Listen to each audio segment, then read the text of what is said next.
সবার ঘরে ঘরেই মনে হয় পিঠে খাওয়ার অনেক ধুম পড়ে গেছে। সব পরিবারই কিন্তু এই শীতের মধ্যে, কনকনে শীতের মধ্যে নানা ধরনের পিঠা খাওয়ার উৎসব শুরু করে দিয়েছেন।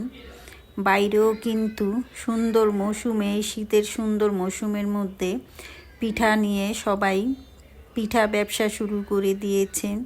আমাদের বাড়ির নিচে তো এক মামা আছে, সে কিন্তু ভাপা পিঠা এত মজা করে বানায়, কিন্তু যত মজা করে বানাক না কেন কিন্তু আমার ছেলে মেয়েরা কিন্তু ওখানে গিয়ে খায় না। ওরা সব সময় আমার হাতের ভাপা পিঠা, পাটিসাপটা পিঠা এবং হলো দুধ চিতই পিঠাটা খুবই পছন্দ করে। তাই এই তিনটা পিঠাই কিন্তু আমি সবচাইতে বেশি ভালো মতো বা সুন্দর করে একেবারে অ্যাকুরেটভাবে বানাতে পারি। আর সব পিঠাই পারি, কিন্তু কম বেশি আর কি করে বানাতে পারি। কিন্তু এই তিনটা পিঠা আলহামদুলিল্লাহ আমার হাতে খুব সুন্দর হয় এবং অনেক সুস্বাদু হয়।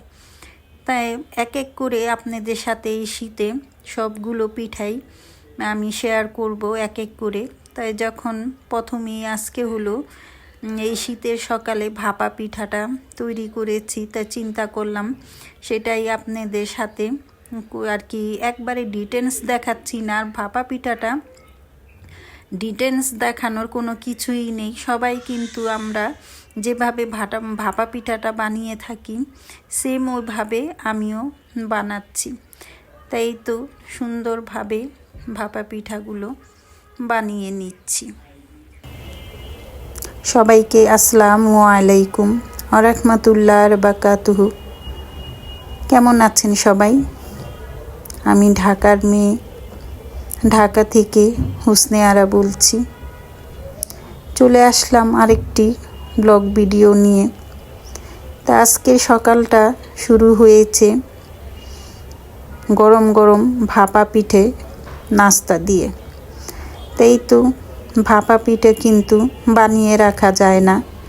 সবাই যখন উঠবে তখন কিন্তু এইভাবে গরম ভাপা পিঠে বানিয়ে দিবেন, আর সাথে সাথে বসে বসে গরম গরম ফু দিয়ে দিয়ে এই শীতের সকালে নাস্তা করতে খুবই পছন্দ করে আমার বাসার লোকজনরা।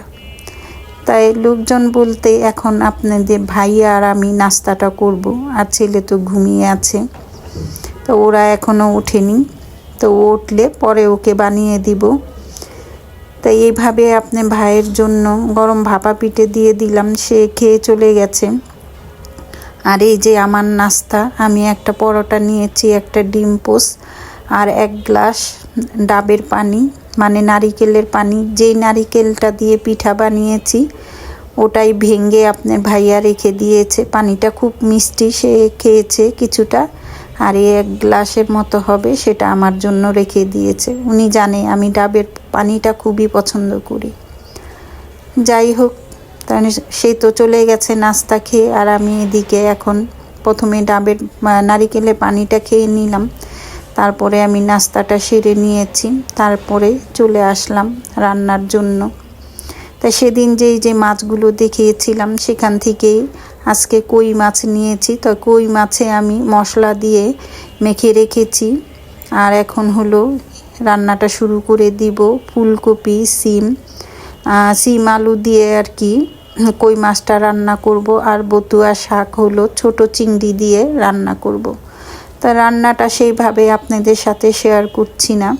আজকে আপনাদের সাথে শেয়ার করব হলো কিভাবে অনেক দিন যাবত আলু, পেঁয়াজ, রসুন ক্যাবিনেটের মধ্যে রেখে খেতে পারেন বেশ কিছুদিন। আমরা কিন্তু এই আলু, পেঁয়াজ, রসুন এগুলো কিন্তু আমরা সব সময় কিন্তু কিনে আনি না, একেবারে আমরা 5 কেজি 10 কেজি করে কিনে তারপরে রেখে দিই। কেউ হয়তো রসুনটা আমরা ছিলে এটা ফ্রোজেন করে রাখি, তখন কিন্তু রসুনের সেই রকম একটা ঘ্রাণ বা বাসনা থাকে না। তার জন্য আজকে আমি মনে করেন আপনাদের সাথে শেয়ার করব কিভাবে দীর্ঘ মাস সময় পর্যন্ত এই আলু, পেঁয়াজ, রসুন রেখে খেতে পারেন। তাই তো এক এক করে আপনাদের সাথে রান্নার শেষ অংশটুকু একটু দেখিয়ে দিচ্ছি, আর কি রেসিপি আকারে দেখালাম না। তাই এই যে আমার দেখুন আলু, পেঁয়াজ আর হলো রসুন। এখন যেহেতু নতুন আলুর সিজন, এই আলুটা কিন্তু বেশি দিন রাখা যায় না। অনেক দিন থাকার ফলে দেখা গিয়েছে যে এগুলা পচতে শুরু করে। তাই নতুন আলুটা কিন্তু ঘামে বেশি, তার জন্য এটা কিন্তু ক্যাবিনেটের ভিতরে রাখা যায় না, কিন্তু আমি কিন্তু এগুলো ক্যাবিনেটের ভিতরেই রাখি। আর এখানে এই যে দেখুন এইগুলো আমি কিভাবে রেখেছি। নিশ্চয়ই সবার বাসাতে এরকম শপিং ব্যাগ থাকে, তাই এরকম শপিং ব্যাগগুলো, কাগজের যে শপিং ব্যাগগুলো, এগুলো ফেলবেন না। এগুলোর মধ্যেই সুন্দরভাবে এই পেঁয়াজ, রসুন, আলু এগুলা রেখে দিতে পারেন। তাই এটা হলো নতুন পেঁয়াজ। আর এই সাইডেরগুলো যে আমি হাত দিয়ে দেখালাম, এটা হলো আর কি পুরনো আগের পেঁয়াজ। তাই এটা কিন্তু পুরনো পেঁয়াজটা কিন্তু আমার মাস হলো 3-4 মাস হবে, অনেকগুলোই ছিল। তো এখান থেকে অর্ধেকটারও কম অংশ আছে। তাই যেহেতু নতুন পেঁয়াজ নিয়ে আসছে, তার জন্য আমি মাঝখান দিয়ে একটা আর কি শক্ত একটা বোর্ড দিয়ে রেখে 2 সাইডে পেঁয়াজ আরগুলো রেখে দিয়েছি। আর এই যে আলু, আর এই আলুগুলো কিছু আলু আছে একবারে পুরনো আলু। নতুন আলু দিয়ে কিন্তু এখন আলু ভর্তা খেতে মজা হয়, কিন্তু পিছল একটা ভাব হয়। তার জন্য কিন্তু পুরনো আলুগুলো রেখে দিয়েছি আমি সাইডে। কিন্তু পুরনো আলুতে কিন্তু আর কি যে বলে গাছ জ্বালিয়ে গেছে বা গেরা জ্বালিয়ে গেছে, তা ওটা আমি আর কি ছাদে রোপণ করে দিব, তার জন্য রেখে দিয়েছি। আর এই যে ক্যাবিনেটের নিচে দেখুন আমি কিভাবে সুন্দর করে প্রসেসিং করে এভাবে রেখে দিই।